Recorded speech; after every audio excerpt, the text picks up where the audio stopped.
Passons maintenant au TDAH. Donc, mes interventions au quotidien, j'essaie d'avoir une communication assez étroite avec mes parents d'élèves. J'essaie d'avoir une bonne communication pour voir ce qui a été fait dans le passé, ce qui fonctionne bien avec ces élèves-là, les difficultés plus personnelles de mes élèves et ce qui reste à améliorer. J'essaie aussi d'offrir des outils d'organisation. Alors, je mets tout sur Teams. Alors, je fais un résumé de ce qui a été vu en classe, plus les informations pertinentes, importantes pour le futur. Donc, que ce soit évaluation, travaux à remettre, matériel à apporter pour les prochaines classes. Si bien qu'un élève qui a raté l'information peut facilement aller la retrouver sur Teams. Ensuite, j'essaie d'enlever toute distraction sur les bureaux. Alors, mes élèves me trouvent un peu fatigante pour ça. Je leur demande toujours de garder seulement un crayon et leur feuille pour travailler. Donc, on vide le bureau. Ensuite, j'ai une petite case sur mon tableau qui note le temps. Alors, dans les évaluations, souvent, les élèves TDAH n'ont pas de repère de temps et ont de la misère à se situer. Alors, en leur disant régulièrement combien de temps il leur reste, bien, au moins, ils ont une bonne idée du travail à faire et ils essaient de s'organiser en fonction du temps. Depuis quelques années, j'ai eu un aménagement de classe qui est dit flexible, c'est-à-dire que plutôt que tout le monde soit assis sur mes chaises de bois, peu confortables, j'y ai ajouté des ballons, j'ai ajouté des endroits spécifiques. Alors, un petit coin de lecture, j'ai ajouté des petites tables basses avec des coussins, des tapis de yoga, des tabourets, tout ça. Donc, l'élève utilise vraiment l'endroit qui est le plus favorable pour lui pour ses apprentissages. Depuis aussi quelques années, je laisse les élèves utiliser leur musique en classe quand ils ont un travail personnel parce que j'avais beaucoup de parents et d'élèves TDAH qui me disaient que il y avait beaucoup de distractions en classe. Donc, que ce soit quelqu'un qui joue avec son crayon ou l'enseignant qui parle à côté, la porte, le vent et tout ça. Alors, le fait d'utiliser la musique, ça leur permet une meilleure concentration sur la tâche à compléter. Et évidemment, comme je le disais pour la dyslexie, j'essaie de renforcer les stratégies de travail. Alors, chaque fois que je leur donne une feuille ou un document, je leur dis toujours OK, placez ça dans telle section de votre cartable. Alors, au début de l'année, je divise bien le cartable. Je leur montre aussi comment prendre des notes dans leur agenda. Et donc, toutes les stratégies d'organisation du travail. Les limites, évidemment, j'ai constaté qu'il y a plusieurs enseignants, donc plusieurs plateformes préférées. Certains utilisent Google Classroom, certains utilisent Teams. Alors, ça devient un peu confus et un peu difficile à suivre pour un élève TDAH. J'ai constaté que mes projets étaient parfois un peu trop longs, donc quand ils s'échelonnent sur 2 semaines, c'est parfois difficile pour eux de suivre la cadence et de comprendre le lien entre d'un cours à l'autre. La motivation. Alors, ils ont pas de stimuli externes. C'est très court. Donc, ils sont intéressés, disons, 5 minutes et leur capacité à se concentrer est très mince.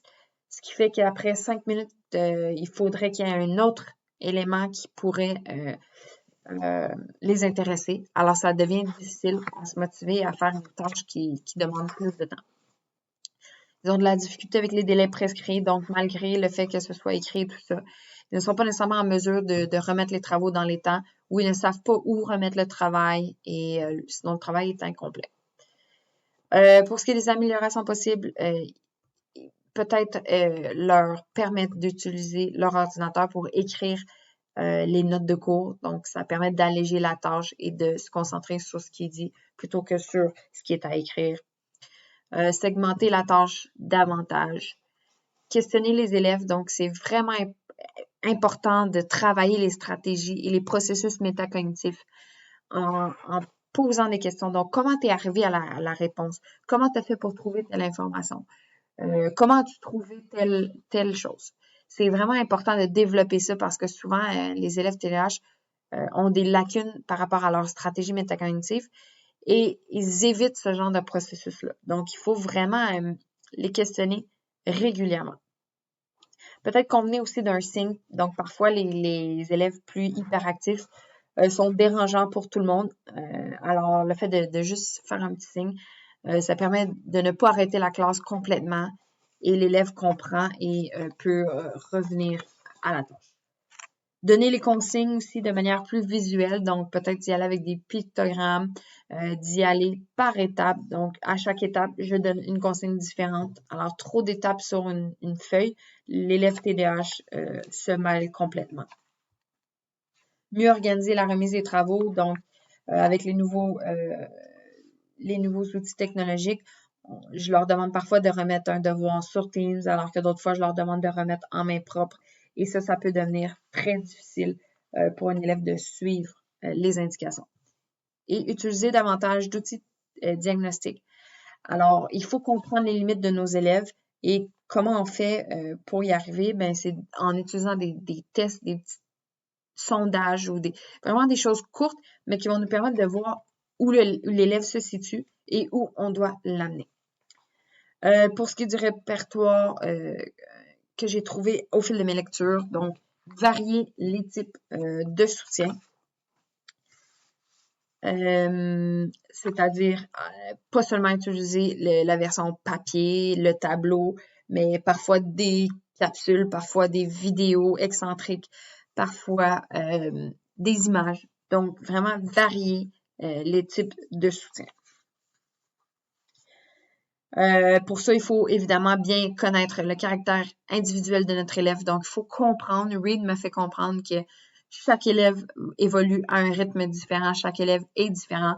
Et pour un TDAH, il faut absolument comprendre ses difficultés pour aller pallier celles-ci avec des mesures vraiment spécifiques à nos élèves et ne pas juste prendre des difficultés générales. Donc, pour certains élèves, ça va être de pallier au niveau de l'environnement. Pour d'autres, ça va être au niveau du temps. Pour d'autres, ça va être au niveau du matériel. Donc, il faut absolument se demander comment je peux aider mon élève et comment je peux le stimuler. Sinon, favoriser les interactions sociales. Donc, ça revenait dans toutes les lectures que j'ai faites.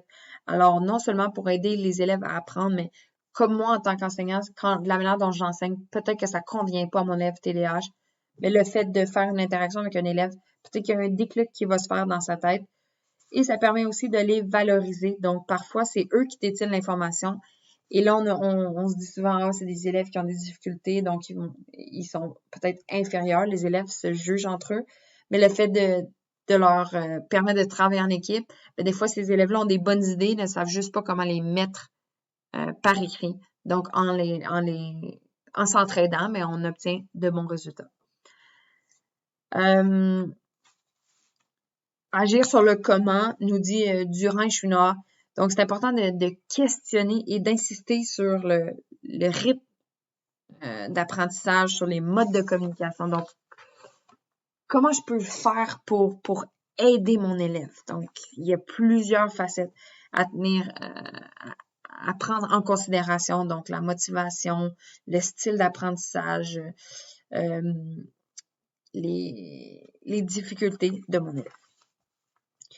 Offrir des supports visuels de manière abondante. Donc, je le disais, il y a différents types de soutien, mais c'est non seulement d'en offrir, mais d'en offrir de manière abondante. Donc, il faut que les élèves soient stimulés, il faut que ça change, il faut que ça soit vivant dans notre classe pour capter leur attention. Commencer au niveau des élèves et non pas ce qui est prescrit. Ce qu'on veut dire, c'est que parfois les élèves n'ont pas les acquis qui sont recommandés par la progression des apprentissages. Donc, souvent, ça arrive au passage de 6e année à la 7e année. Les élèves n'ont pas nécessairement acquis tout ce qu'ils devaient acquérir. Ce qui fait en sorte que si je me fie juste à ce qui est prescrit par le ministère, les élèves ne comprennent pas et vivent de grandes difficultés. Donc, c'est vraiment, encore une fois, par les outils diagnostiques qu'on peut arriver à voir le niveau de nos élèves et à les propulser vers l'objectif final. Et finalement, offrir des fiches de consignes et y aller par étapes. Donc, non seulement offrir les consignes qu'ils peuvent mettre dans leur cartable, mais ils penseront pas, ils n'auront pas nécessairement le réflexe d'aller les feuilleter, les consulter. Alors, en classe, en leur donnant chacune des étapes comme enseignant, on permet d'assurer un suivi pour l'élève et on permet d'alléger la compréhension. Donc, une fois que ça c'est fait, alors l'élève peut passer à l'autre. Il n'a pas à penser à long terme toutes les étapes. Alors, ça, c'est super important. Bref, ce que j'ai compris, ce que je conclus de mes recherches, c'est que de un, il est important, il est primordial de connaître ses élèves personnellement. Donc, pas juste connaître l'ambiance de la classe, mais vraiment s'attarder particulièrement à nos élèves en difficulté pour leur offrir le meilleur soutien possible. Pour ce qui est de mes classes en particulier, j'ai constaté qu'il y a plusieurs mesures d'adaptation. Dans mon cas, il n'y a pas de modification à faire. Donc, on n'a pas besoin de modifier l'évaluation. Les élèves suivent le rythme général. Donc, on a juste besoin d'adapter les projets ou les évaluations afin qu'ils puissent obtenir de bons résultats. Et finalement, tout passe par une bonne planification. Donc, je suis quelqu'un qui aime bien préparer ces choses, mais j'ai vraiment constaté que j'identifiais des difficultés anticipées qui étaient plus générales, mais là, c'est vraiment important, dans toutes les lectures que j'ai faites, de cerner les difficultés anticipées de nos élèves en difficulté. Donc, sur ce, j'espère que vous avez bien apprécié ma présentation et je vous laisse en terminant avec mes références bibliographiques. Et je vous souhaite une bonne fin de journée à vous.